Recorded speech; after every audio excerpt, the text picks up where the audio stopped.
네, 부자들은 경제신문을 읽는다. 오늘은 유한타증권 골드센터 영업부 곽영훈 부장 나오셨습니다. 안녕하세요, 부장님. 네, 안녕하십니까. 네, 지난주부터 우리 경제신문 함께 읽어주시고 계시잖아요. 그런데 그때 말씀 주신 두 종목이요. 세상에 말씀하시자마자 네. 속된 말로 날아가 버리는, 그러니까 굉장히 큰 시세를 분출하는 네, 종목이 네. 있습니다. 라운피플, 사이맥스 두 종목 다 일주일도 안 돼서 지금 각각 10% 넘는 상승률을 기록하고 있거든요. 네, 좀 네. 혹시 ASR 부분 있으세요? 뭐 기본적인 부분은 우리가 그 종목의 움직임이 이제 내용하고 수급하고 차트하고 이렇게 움직이지 않습니까? 예. 이 해당 종목에서 가장 중요한 것은 내용입니다. 우리가 주식 투자를 할 때는 큰 트렌드를 가지고 이제 투자를 하셔야 되는데 그 중에 하나가 이제 4차 산업혁명이 큰 타이틀을 갖고 있는 거죠. 또 그 안에서 인공지능이 또 주목받는다라고 기 말씀을 드린 바가 있습니다. 그렇다 하더라도 이 해당 종목의 실적이 추이가 좋거나 아니면 기대가 되는 경우가 돼야 되는데 라운피플이라든가 사이맥스 같은 경우에는 어떤 실적에 대한 성장성이 있기 때문에 주가가 이렇게 긍정적인 반응이 나온다는 것은 어찌 보면 좀 당연한 결과지 않겠나 생각이 들고 뭐 지속적인 어떤 당분간 지속적인 상승이 이어질 가능성이 높다라고 좀 말씀을 좀 드리고 싶습니다. 네. 예. 지속적인 관심 유효하다라는 AS 부분 참고해 보시고요. CES 관련해서 이제 인공지능 볼만한 기업 두 종목 라운피플과 사이맥스 말씀을 주셨고 요즘 주가 흐름이 좋은데 과연 이쪽 분야에서도 관심주 좀 투자의 아이디어 얻어볼 수 있을까요? 이번에는 5G 관련해서요. 아라미드가 요즘 대세라고 하는데요. 코오롱 인더가 3월에 추가 증설을 완료할 것으로 지금 계획을 발표하고 있고요. 총 7,500톤 생산 체제로 추가 증선분도 공급 계약을 완료한 상태입니다. 이 아라미드라는 것이 5G 통신망 광 케이블 내부에 들어가는 그 광섬유를 보강하는 지금 화면에 나가고 있네요. 저 부분인데요. 플라스틱 보충제라고 말씀을 드리면 될 것 같아요. 플라스틱 보강제. 지금 코오롱 인더가 주가에 대해서 이제 방향성에 대해서 질문을 드리려고 하는데 먼저 아라미드에 대해서 좀 말씀을 주신다면요. 예, 여기 뭐 나와 있는 것처럼 이제 5G 통신망 광 케이블 내부 이 섬유죠, 광섬유 보강인데 이 동사 같은 경우에는 이런 거라든가 과거에 굉장히 유명하죠, 투명 폴리이미드 폴더블 폼 관련해서도 주목을 받았던 바가 있습니다. 이런 부분이 이제 투자에 대한 포인트로 좀 보셔야 되고 이 5G라는 단어 자체가 제가 계속해서 그 말씀을 드리고 있는 큰 트렌드의 한 항목이다라고 좀 말씀을 좀 드릴 수 있을 것 같습니다. 그래서 현재 이 뉴스 같은 경우는 대단히 좋은 뉴스라고 볼 수 있을 것 같고요. 그리고 이 코오롱 인더 같은 경우에는 주가가 대단히 좀 많이 저평가가 돼 있습니다. 그런 가운데에서 이러한 내용들이 나와줬기 때문에 주가를 견인할 수 있는 상당히 긍정적인 뉴스다라고 볼 수 있을 것 같고 아까 뉴스의 맨 하단에 보시면은 보유 중인 SK 코오롱 PI 지분을 매각했다 이런 말이 나오는데요. 이 부분은 바로 현금이 유입된다라는 얘기로 해석을 할 수 있는 거죠. 이러한 현금 부분을 가지고 회사의 성장성에 활용을 한다면은 조금 더 긍정적인 뉴스 내용이 될 수 있다라고 볼 수 있는 거죠. 이 코오롱 인더 같은 경우에는 지금 제가 분위기를 한번 파악을 해봤는데요. 작년 이제 12월 달부터 본격적으로 2020년 이익이 증가한다는 얘기거든요. 추세 지속이 전망이 된다라고 계속해서 외치고 있는 상황에서 이 분기 실적 개념으로 해서 주목되는 또 하나의 화학주라고 볼 수 있기 때문에 이 해당 주식 같은 경우에는 꾸준히 모아 가신다면은 조금 좀 지루하긴 합니다만은 긍정적인 수익이 나올 가능성이 대단히 높다라고 말씀을 드릴 수 있을 것 같습니다. 네. 긴 호흡에서 괜찮다라는 내용 그렇습니다. 코오롱 인더 확인을 해보셨고요. 이게 원래는 이 아라미드라는 것이 군수 물자에 많이 갔어요. 방탄, 뭐 헬멧이나 조끼 이런 쪽에 많이 들어갔는데 요즘엔 5G 관련해서 이제 광섬유에 많이 들어가기 때문에 앞으로의 수요가 발생할 것이다라는 분석들 올라오고 있으니까요. 내용들 참고해 보시기 바라겠습니다. 다음 기사 볼까요? 이번에 한한령 해제 기대감이 모아지고 있는 쪽, 그 가운데서도 VTGMP가 최근 시장에서 크게 주목을 받고 있어서 점검을 해보려고 합니다. 관계사인 케이블리가 중국의 최대 공연 기획사와 합작 법인을 설립을 하면서요. 앞으로의 이제 현지 한류 공연 필두로 본격적으로 플랫폼 비즈니스를 시작할 것으로 예상이 되고 있고 그런 부분들을 기대감을 받고 있습니다. 사실 VTGMP라고 하면은 코스메틱 화장품 관련주로 네. 중국에서도 꽤 많이 인기를 얻고 있는 브랜드이기도 한데요. 이제 관계사에 대한 기대감 쪽까지 더해지면서 한알령 해제 기대주로 부상하는 거 아니냐라는 네. 분석들이 어떻게 평가하고 계세요? 해당 기사 내용은 대단히 좋은 기사 내용으로 볼 수 있을 것 같아요. 가장 키워드는 한알령 해제라는 거죠. 우리가 앞전 코너에서 말씀을 좀 드렸었죠.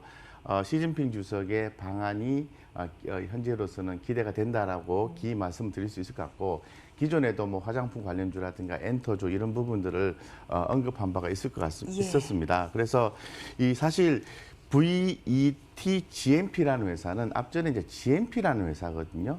근데 과거에 좀 회사를 현재의 주주들이 인수를 해서 새롭게 좋은 내용들을 어떤 신사업을 추진하면서 성장을 하게 된 거죠. 그래서 먼저 이제 화장품 쪽에 이제 주목을 받고 있는 그런 회사로 볼 수 있을 것 같고 더불어서 현재 지금 뭐 공연 관련된 부분도 이렇게 진행을 하고 있는데 사실 이 GMP의 주요 주주 중에 한 분이 과거에 엔터테인먼트사를 진행을 또 운영을 했었습니다. 그런 경험칙을 살려서 계속해서 신사업을 추진하고 있는 거죠. 그래서 이 한알령 해제 기대와 맞물려서 화장품과 미디어 쪽에 어떤 사업을 계속해서 좀 강조를 하고 진행한다는 것은 해당 주가에 긍정적인 모멘텀이 나올 수 있다고 볼 수 있는 거죠. 하지만 기사 내용을 좀 보니까 최대 수혜주란 단어가 들어있더라고요. 글쎄요, 최대 수혜주로 보기에는 좀 다소 부족한 시총을 갖고 있지 않겠나 생각이 들고 해당 종목 같은 경우 이렇게 보시면 좋을 것 같습니다. 제가 파악을 좀 해봤는데요. 이 손절 라인을 잡고 가시는 게 좋아요. 그러니까 추세 매매 말씀하시는 그렇습니다. 거네요. 주가 상태가 상당히 좋기 때문에 추세 대응을 좀 하시고 이 공매도 추정가가 9,529원이고 20일간의 외국인 평균가라든가 기관의 평균가 같은 경우는 공매도 추정가보다 낮습니다. 낮기 때문에 동사 같은 경우에 9,529원 위로 주가가 형성이 된다면 대단히 긍정적인 흐름이 계속해서 이어진다고 볼 수 있을 것 같고 이 공매도 추정가는 매일같이 바뀝니다. 잘 확인하셔서 대응하시면 긍정적인 추세 대응이 가능하다라고 말씀을 드리겠습니다. 하단을 좀 명확하게 근거를 갖고 잡자. 그러니까 추세 대응 말씀을 주신 건데요. 한알령 해제 기대주로 지금 급부상하고 있는 또 다른 쪽이 엔터주지 않을까 싶습니다. 지난주에 나오셔서 엔터주에 대해서 긍정적으로 평가를 주셨고 오늘 또 탄력적으로 주가 흐름들이 포착되고 있어서요. 점검해 주실까요? 최대 수혜주가 될까요, 그러면? 이건 이 종목은 최대 수혜주라고 아니다. 저는 보기는 힘들다고 보고 있고요. 저는 아무래도 뭐 화장품이나 호텔신라라든가 엔터주 중에서 앞전에 이제 SM을 말씀드렸죠. 근데 사실 SM과 더불어 YG 엔터테인먼트를 함께 좀 보시고 대응을 하시는 게 좋은데 SM 같은 경우에는 실적단에서 조금 기대감이 못 미친다는 측면에서 단기적인 변동성이 나왔습니다만은 그래도 오늘 좀 세게 좀 올라가고 있는 것 같습니다. 가격이 싸기 때문에 주목을 하셔야 되고 이 YG 엔터테인먼트 같은 경우는 실적이 대단히 좋게 예상이 되고 있습니다. 그런 측면에서는 긍정적으로 좀 보여지고 이 엔터주 같은 경우에 어떤 뭐 스타들의 컴백 이런 부분이 예상이 되는데 이제 그런 부분에 대한 어떤 이슈 이런 것보다는 철저하게 우리 개인 투자자분들은 실적이 그러면 좋아지느냐 보탬이 되느냐 이런 관점에서 지켜보시는 게 좋을 것 같고 뭐 YG 엔터테인먼트, SM 함께 보셔도 좋을 것 같습니다. 둘 중에 하나만 고른다면요? SM과 YG 엔터? 저는 제가 볼 때는 지금 제가 SM이 흐름이 좀 제가 말씀드린 이유로 좋지가 않아서 다시 한번 파악을 해보니까 YG 엔터테인먼트 실적이 좋다 그러더라고요. 그러니까 지금으로서는 YG 엔터테인먼트를 조금 더 선호하게 되었습니다. 엔터주 내에서 탑픽은 YG 엔터로 오늘 바꾸셨어요. 아무래도 곽영훈 부장께서는 실적을 중심으로 그걸 근거로 또 말씀을 주시기 때문에 내용들 참고해 보시기 바라겠고요. 한알령 해제 기대감은 VTGMP보다는 엔터주 쪽으로 좀 말씀을 주셨네요. 참고해 보시기 바랍니다. 다음 기사 볼까요? 다음 소식은 2차 전지주 다시 한번 점검해 보겠습니다. 테슬라가 요즘 뭐 신고가 달리고 있고요. 네. 이번에는 유럽 시장 공략에 박차를 가할 것이다라는 기대감입니다. 독일 공장 설립을 지금 준비하고 있고 특히 유럽 시장 자체 이 전기차 판매량이요. 2019년도 작년에 한 그 전년보다 40% 이상 급증한 것으로 추정이 되고 있는데 올해 또 28% 증가될 것으로 전망이 되고 있습니다. 이것이 의미하는 바가 무엇일까? 테슬라 쪽에만 이 좋은 이슈인 건가? 그렇다 가기보다 전반적으로 이제 전기차 시장 자체가 파이가 커지고 있는 이런 실정이기 때문에 납품하고 있는 2차 전지주에 관심을 기울여야 된다라는 리포트들이 올라오고 있어서요. 그러니까 테슬라에 납품하던 안 하던 그러니까 2차 전지 관련주에 대한 긍정적인 보고서가 나오고 있습니다. 삼성, SDI, LG화학, 일제히강세고 특히 오늘 외국계 매수 창구를 통해서 주문 유입되고 있는 1위 종목이 삼성 SDI이고요. 국내 또 수소차법이 통과되면서 호재로 인식이 되고 있습니다. 2차 전지주는 어떤 평가 가지고 계세요? 좋은 뉴스고요. 한번 하나씩 짚어볼까요? 예. 이 테슬라의 독일 공장 설립 준비라는 얘기는 최근에 그 테슬라가 자금 지원을 받았죠. 그래서 상당히 이제 긍정적인 모멘텀이 있기 때문에 자금에 대한 지원을 받았다고 볼 수 있을 것 같고 유럽이라는 단어가 나오고 있는데 사실 배터리 값이 엄청나게 많이 빠졌고요. 네. 전기차 값은 오히려 조금 올라가는 부분이 있습니다. 그래서 그 말은 무슨 말이냐면은 이 배터리에 그 차지하는 그 비중이 한 40% 정도 전기차 내에서 차지하고 있는데 배터리 값이 이제 떨어진다라는 것은 전체적으로 이제 내연기관차와 전기차의 가격이 별 차이가 없다라는 거거든요. 대중화가 좀 더 가속화된다라고 해석을 하면 좀 좋을 것 같습니다. 그래서 그 밑에 보시면 판매량이 증가되고 있다고 말씀을 드리고 그 다음에 국내 수소차 통과라는 말이 있지 않습니까? 이 말은 무슨 말이냐면은 환경과 관련된 부분으로 해석을 해볼 수 있을 것 같아요. 그래서 이 수소차와 관련해서 전기차는 이 환경과 관련되는 부분이기 때문에 2차 전지주가 주목받는다고 말씀드리고 뭐 삼성, SDI, LG화학 당연히 보셔야 되겠죠. 예, 더불어서 그 롯데케미칼이라든가 신규 상장 종목인 첨보 이런 종목들, 후성 이런 종목들도 함께 보시고 대형주 선호하시는 분도 있고 중소형주 선호하시는 분이 있는데 그렇다 하더라도 항상 실적을 보시고 그중에서 좋은 주식을 좀 선택을 하신다면 상당히 좋은 성과를 낼 수 있는 지금 초기의 포인트다라고 말씀을 좀 드리겠습니다. 예. 네. 사실 전기차가 예상보다 좀 전기차 시장의 그 성장 속도가 좀 늦어진다라는 지적도 분명히 있거든요. 이 부분에 네. 대해서는 어떻게 보세요? 예, 그런 부분에 의해서 이미 주가 예를 들어서 뭐 롯데케미칼 같은 경우에 보면은 과거에 주가 고점에서 절반 정도 주가 빠졌죠. 예, 예, 많이 기대감이 눌렸어요, 많이 작년에. 있다가 그다음에 조금 주춤한다 하니까 절반 빠졌는데 충분히 조정받았다 생각하고 있고요. 예. 이 전기차의 대세적인 흐름은 여전히 이어질 수밖에 없다라고 말씀을 좀 드리겠습니다. 주가의 우려감은 기존에 이제 반영이 돼 있다라는 관점에서 이제는 관심권에 두자 포스코 케미칼, 삼성 SDI, 첨보 꼽아주셨습니다. 자, 마지막 기사 볼까요? 이번에는 한진과 경영권 대체 어디로 가는 것인가? 반도건설이 경영 참여를 공식 선언을 했습니다. 한진과 지분을 꾸준히 사들이면서 이제는 8.3%까지 확보를 해 있는데 이 지분 왜 가지고 있느냐? 이 목적에 대해서 원래는 단순 취득이었는데 경영 참여로 변경을 하면서 주목을 받고 있습니다.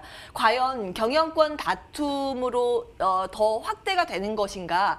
3월에 또 주총이 앞두고 있는 상황에서 조원태 회장의 연임안이 상정될 예정이기 때문에 주가의 흐름에 정말 초점이 맞춰져 있습니다. 지금 화면을 통해서 주요 이벤트 당시 한진칼 주가의 흐름이 나오고 있는데요. 뭐 한 번씩 이런 이슈가 나올 때마다 큰 시세를 분출한 바 있죠. 경영권 다툼이 더 커지는 것이냐에 따라서 들썩이는 주가의 흐름 어떻게 평가하십니까? 이제 이 해당 기사 같은 경우에는 예. 뭐 실적을 가지고 논하기에는 어려운 기사고 이 지분권 확보에 대한 경쟁으로 인해서 주가가 좀 올라가고 있다라고 말씀을 드리고 반도건설의 지분 확보라든가 경영 참여라는 단어라든가 그리고 분쟁의 적극 개입 의지 이런 것들이 나오고 있는데 기존에 보유하신 분 입장에서는 당연히 추세 대응을 하셔야 돼요. 내용이 어떻게 바뀔지 모르기 때문에 추세가 좋다면 계속 보유를 하시고요. 만약에 추세가 좋지 않으면은